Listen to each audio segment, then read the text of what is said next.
Hello, praise the Lord everyone. आप सुन रहे हैं आत्मा की आवाज और आज हम मनन के लिए निकालेंगे नीति वचन 31वां अध्याय। नीति वचन 31वां अध्याय इस पुस्तक का अंतिम अध्याय है जिसकी ओर आज हम अपने ध्यान को केंद्रित करने जा रहे हैं। जैसे ही आप इस अध्याय को खोलेंगे तो यहाँ पर हमें राजा लैमुएल के बारे में वर्णन मिलता है। लिखा है, लैमुएल राजा के प्रभावशाली वचन जो उसकी माता ने उसे सिखाए। सबसे पहले प्रश्न ये उठता है कि आखिरकार ये राजा लैमुएल है कौन।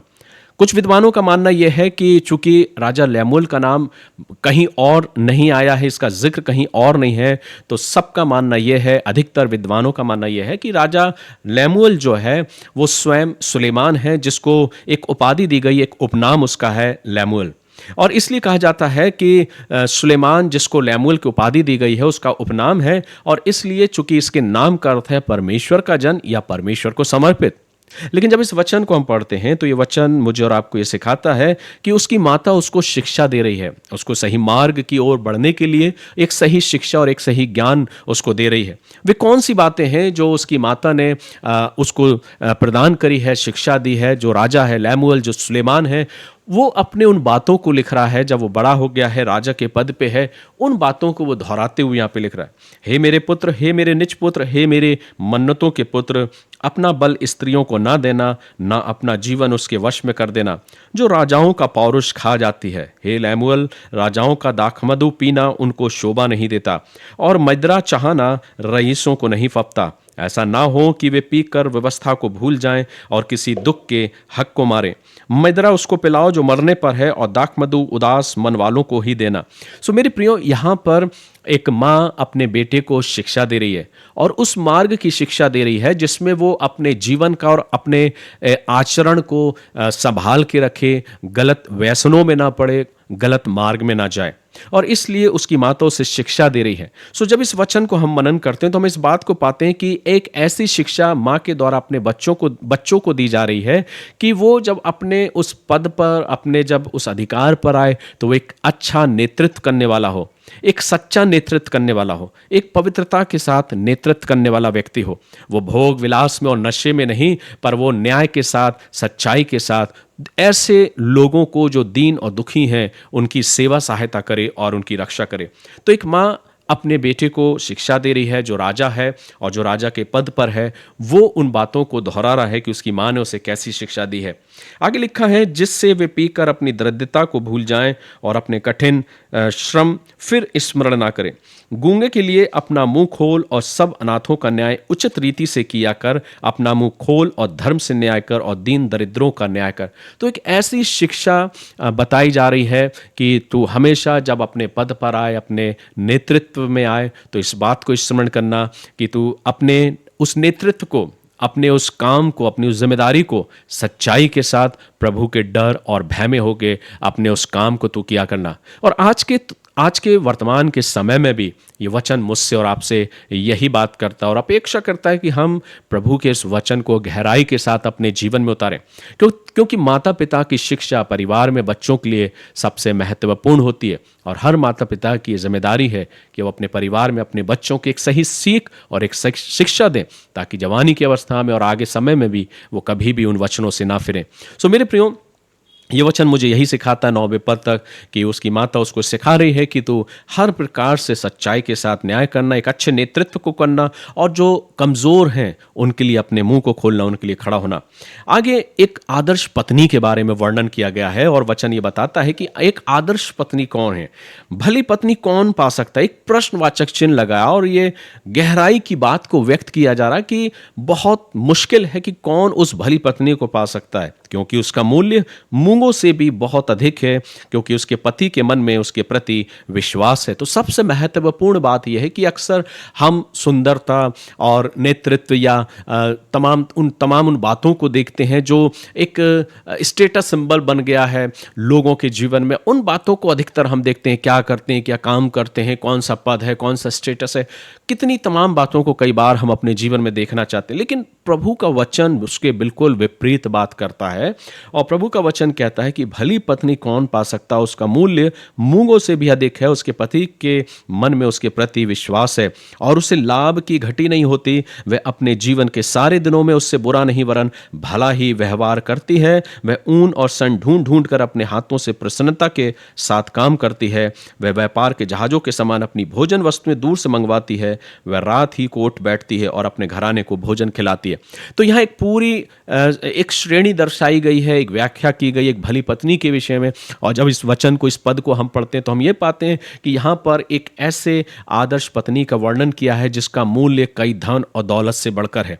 और ऐसी स्त्री जो सिर्फ अपने परिवार का ही नहीं बल्कि अपने पूरे घराने की जिम्मेदारी को लेती है और अपने परिवार के लिए, अपने घराने के लिए आशीष का कारण बनती है। और क्यों भी ना, क्योंकि वो पत्नी, वो स्त्री जो अपने जीवन में लोगों के लिए आशीष का कारण है, अपने परिवार, अपने घराने, अपने पति के लिए, इसलिए क्योंकि वो प्रभु का भय मानती है। वो मेहनती है, परिश्रमी है, प्रेम करने वाली है और एक दूसरे की केयर करने वाली, देखरेख करने वाली है।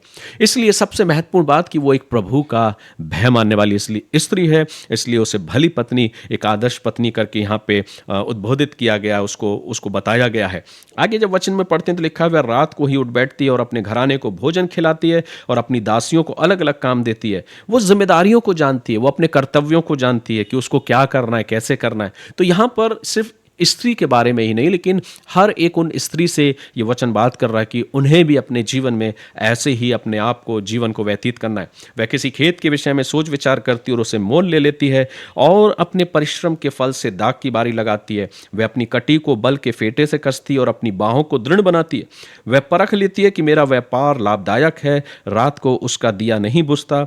वह अटेरन में हाथ लगाती है और चरखा पकड़ती है। वह दीन के लिए मुट्ठी खोलती है और दरिद्र को संभालने के लिए हाथ बढ़ाती है। वह अपने घराने के लिए हिम से नहीं डरती क्योंकि उसके घर के सब लोग लाल कपड़े पहने रहते हैं। सो मेरे प्रियो, ये वचन, जब इस वचन की व्याख्या की जा रही, जब इस वचन को दर्शाया जा रहा है, जब लैमुएल इस वचन को लिख रहा है, वो प्रकट कर रहा है उस भली स्त्री के बारे में। तो ये वचन मुझे और आपको सिखाता है कि एक स्त्री जो सिर्फ अपने परिवार के लिए ही नहीं पर अपने समाज के लिए और उन जो गरीब लोग हैं, जो अपने जीवन में कमज़ोर लोग हैं, उनके लिए भी आशीष का कारण वो बनती है। उन्हें जिम्मेदारी देती है, उन्हें काम देती है, उन्हें व्यवसाय देती है।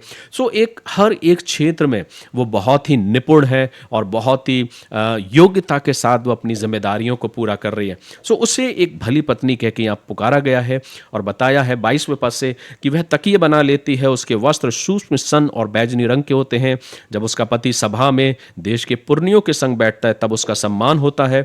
वह सन के वस्त्र बनाकर बेचती है और व्यापारियों को कमरबंद देती है और वह बल और प्रताप का पहरावा पहने रहती है और आने वाले काल पर हंसती है। अर्थात वो इस वचन के द्वारा इस बात को बताया जा रहा है उस भली स्त्री के बारे में, उस आदर्श स्त्री के बारे में, कि वो अपने जीवन में सिर्फ अपने जिम्मेदारी, अपने कर्तव्यों, अपने कामों को ही नहीं लेकिन वो आने वाले समय के लिए भी हर एक चीज़ का पहले से प्रबंध कर रही है। इसलिए वो भयभीत नहीं है किसी भी परिस्थिति से। आगे जब वचन को पढ़ते हैं तो लिखा है 26वें पद से, वह बुद्धि की बात बोलती है और उसके वचन कृपा की शिक्षा के अनुसार होते हैं। वह अपने घराने के चाल चलन को ध्यान से देखती है और अपनी रोटी बिना परिश्रम नहीं खाती। उसके पुत्र उठ उठकर उसको धन्य कहते हैं, उसका पति भी उठकर उसकी ऐसी प्रशंसा करता है। बहुत सी स्त्रियों ने अच्छे अच्छे काम तो किए हैं परंतु तू उन सबों में श्रेष्ठ है। शोभा तो झूठी और सुंदरता व्यर्थ है परंतु जो स्त्री यहोवा का भय मानती उसकी प्रशंसा की जाएगी। उसके हाथों के परिश्रम का फल उसे दो और उसके कार्यों से सभा में उसकी प्रशंसा होगी। सो लैमुएल जो स्वयं सुलेमान, बादशाह सुलेमान है, वो उस स्त्री की सुंदरता के बारे में और उसके कार्यों के बारे में, उसके नेतृत्व के बारे में प्रशंसा कर रहा और कह रहा कि वो भली स्त्री, वो आदर्श पत्नी कौन है। और अंत में वो सार को देता है कि शोभा तो झूठी और सुंदरता व्यर्थ है परंतु जो स्त्री यहोवा का भय मानती है उसकी प्रशंसा की जाएगी। इसलिए असली जो खूबसूरती है, जो सच्चाई की खूबसूरती है, वो शोभा में नहीं है परंतु प्रभु के भय मानने में हो, भलाई करने में है। सो जब इस वचन का मनन करते हैं तो यहाँ पर हम यही बातों को सीखते हैं कि एक राजा को, एक उच्च अधिकारी को जिसको एक जिम्मेदारी दी गई है, उसे ये अपने जीवन में एक अच्छे नेतृत्व का ज्ञान होना चाहिए कि वो सच्चाई के साथ, न्याय के साथ अपनी जिम्मेदारियों को पूरा करे। और दूसरी तरफ एक स्त्री के बारे में वर्णन है, जैसे आदर्श पत्नी घोषित किया गया या आदर्श स्त्री घोषित किया गया है। और वो स्त्री सिर्फ अपनी बाहरी रूप साज सज्जा से उसकी प्रशंसा नहीं, पर उसके आंतरिक मन में जो उसके भय है परमेश्वर के प्रति और अपने परिवार के प्रति जो चिंता है और उसके प्रति जो जिम्मेदारियों को वो कर रही है, उसकी प्रशंसा की जाती है।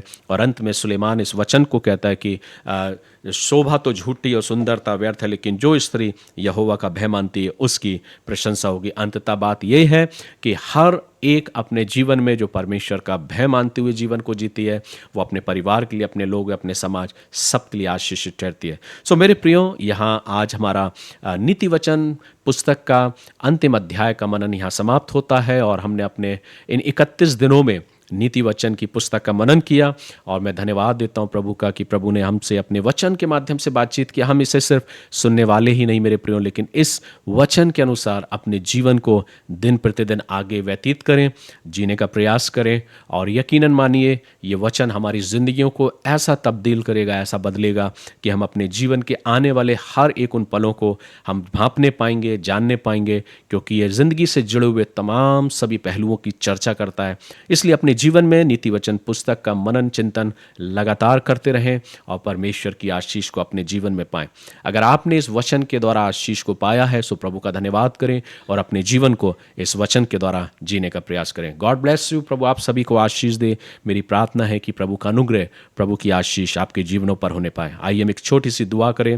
प्यारे प्रभु, हम धन्यवादित हैं कि आपने इन 31 दिनों में अपने वचन के द्वारा हमको भरा है।